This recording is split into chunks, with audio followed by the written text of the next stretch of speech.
right, let's reflect on this some more.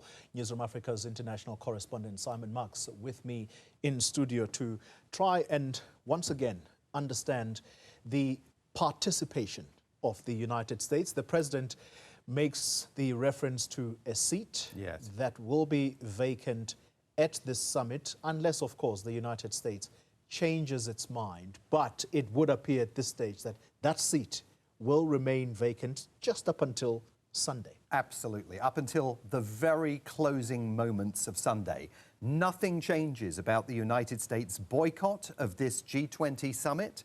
Nothing changes about the empty chair.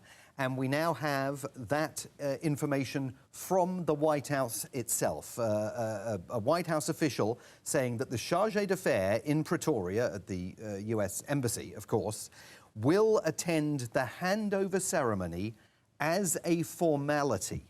But the United States is not joining G20 discussions. And that official has again slammed as fake news early reporting that suggested the Americans were reaching out to the South Africans in a bid to try and re-engage with the entire process. So this is a very, very narrow request that has been made by US embassy officials in Pretoria of the South African government. As I was saying earlier, thanks to the reporting of our colleague Zianda Ngobo, we have a copy of the letter that was sent today by the US Embassy in Pretoria to Durko. And it says that Mark Dillard, the charge d'affaires at the embassy, will participate in the G20 presidency handover ceremony as part of the closing session on Sunday, November the 23rd. And to support his participation, the US Embassy is requesting accreditation for a total of 8 officials, including the charge, Mark Dillard, from the US Embassy in Pretoria. They're also requesting accreditation for United States Embassy security staff and support staff who will need access to NASREC. They're requesting support for security elements to the US head of delegation's visit to NASREC. They want basic stuff like access and parking, as you would, for their vehicles, motorcade support as well, and assistance with canine and explosive disposal sweeps, part of the standard security package that would always go along with any delegation from the United States Embassy making its way to these G20 summit conversations. But they're only there for the closing ceremony. And I don't know if we can throw that letter up on the screen, but what is so interesting about that letter is that it was only sent today. And when President Ramaphosa says, well, we're looking at what we can do here, it is late. It is late. It's the eve, you know, world leaders, as we know, are arriving. You can see the letter there that Zianda Ngobo was able to gain a copy of. It is very late. The last letter that we know of that was sent by the US Embassy in Pretoria to Durko was sent 5 days ago. 15th November. 15th of November. Yeah. And that was the letter in which the US Embassy essentially warned President Ramaphosa under no circumstances to come out of this G20 leaders summit with a declaration that he might present as a consensus agreement with other world leaders. Indeed, it directed him. I mean, language was very clear. It was the United States essentially trying to order President Ramaphosa only to present any declaration as a statement of the chair. President Ramaphosa, we heard earlier today, vigorously pushing back on that, saying that he's absolutely moving ahead and is confident that he's going to be able to forge a declaration, dotting the I's, crossing the T's, he said, that we will see being embraced at the closing stages of this ceremony on Sunday. Well, if the charge d'affaires is not re-engaging in the discussion, but is only coming to accept the gavel, we're still in a world in which the United States could be very angry when President Ramaphosa, if President Ramaphosa finds himself in a position to present an agreed declaration at the end of the summit.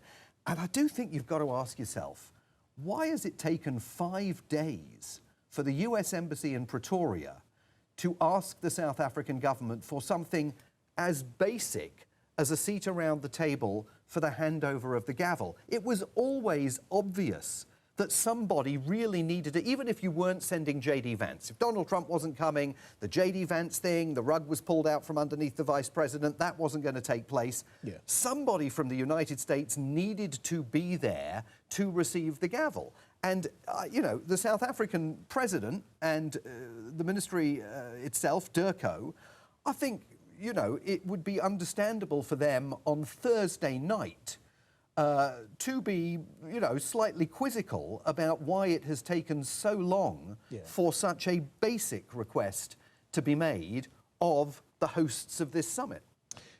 Simon, something tells me that the South African government will also, though, almost be desperate for this summit to not be overshadowed by the politics of the US administration. And I say that because of the warm relations that you are seeing surrounding President Ramaphosa. A few hours, or should we say, the last hour that we were on air, he was in conversation. Again, it's a bilateral relationship.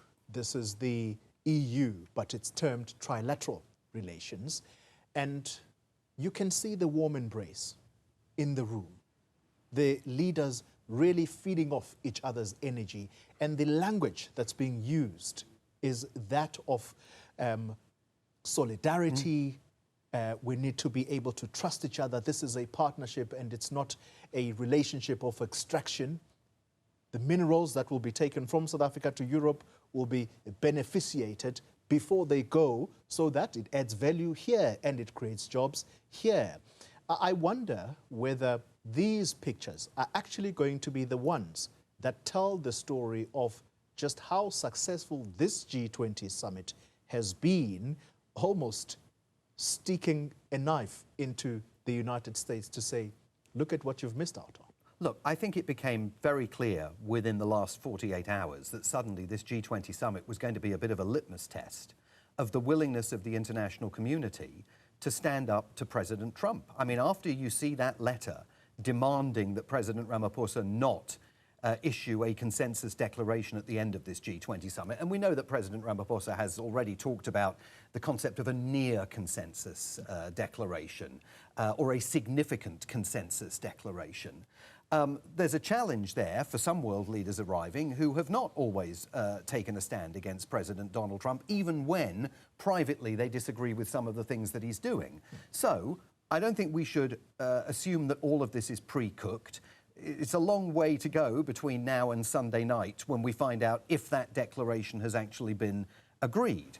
But there is no question that the early images that we're seeing, the arrivals, the president standing alongside Ursula von der Leyen and Antonio Costa earlier today, the sentiments that we're hearing, not just about President Ramaphosa and the kind of the warm embrace in which he finds himself enveloped as these leaders arrive, but the embrace of the agenda: sustainability, equality, and solidarity.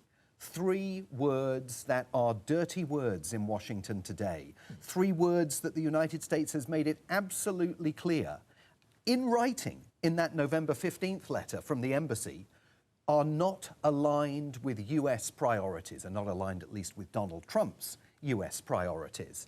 And as this thing moves forward, now that we know that American chair is going to be empty on Saturday and for a substantial chunk of Sunday, the imagery is going to be complicated for Washington in exactly the same way as the imagery that emerged from the Shanghai Cooperation Organization meeting a few weeks ago, where you saw President Xi Jinping of China, President Vladimir Putin of Russia, the Indian Prime Minister Narendra Modi, and so many others gathered for that meeting, irked President Trump, and he accused the Chinese of using that meeting along with the Indians and the Russians to conspire against the United States. All of this imagery comes together to build a picture of a United States that is deciding to sit out an absolutely key annual multilateral forum that it next year will be chairing. And that's going to be complicated to navigate. The relationship, as we close the conversation, the relationship between South Africa and the US. Let's not forget that this country still is a big trading partner, or should we say the US is still a big trading partner with South Africa. What becomes of this relationship? Because the pushback, not only from President Ramaphosa, you heard his foreign minister, Ronald Lamola, I think he was much harsher than the president, and perhaps rightly so, because you send your minister in order to say the things that perhaps as a head of state you can't say.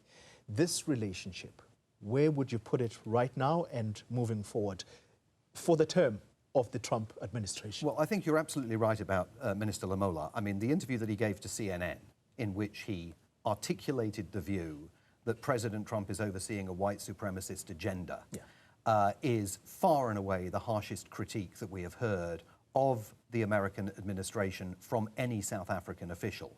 And on the face of it, you looked at it and you thought, well, that completely torpedoes any chance of a trading deal between South Africa and the United States. But equally, the South African government can be frustrated by the fact that there has been no deal. There has been no sign of any sort of final settlement to the tariff dispute between Washington and Pretoria. So I think that to some extent the South African government has gone into this saying, okay, we're going to have to be taking a much stronger stand against the United States because this is South Africa's big moment. This is the big moment when the South African government can shine in that warm embrace that you're talking about.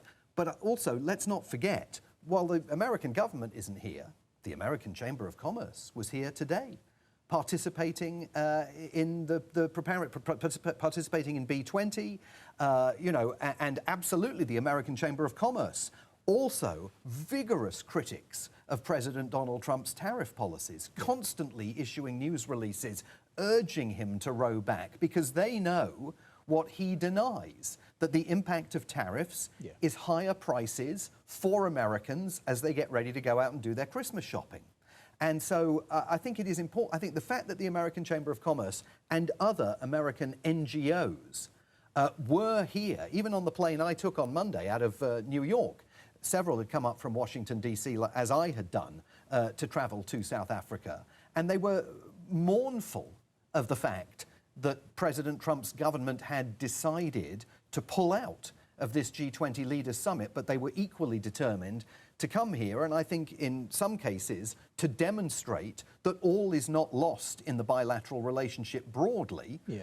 The government-to-government relationship, clearly extremely complicated. Let's not forget that all of 600 American companies do business in South Africa, and so I suppose that relationship remains solid, at least as we know it. Look, it's going to be an uphill battle to expand that relationship and develop it, but the fact that some of them were absolutely engaging in the B20 is a thing. All right. Simon Marks, thank you very much indeed, filling us in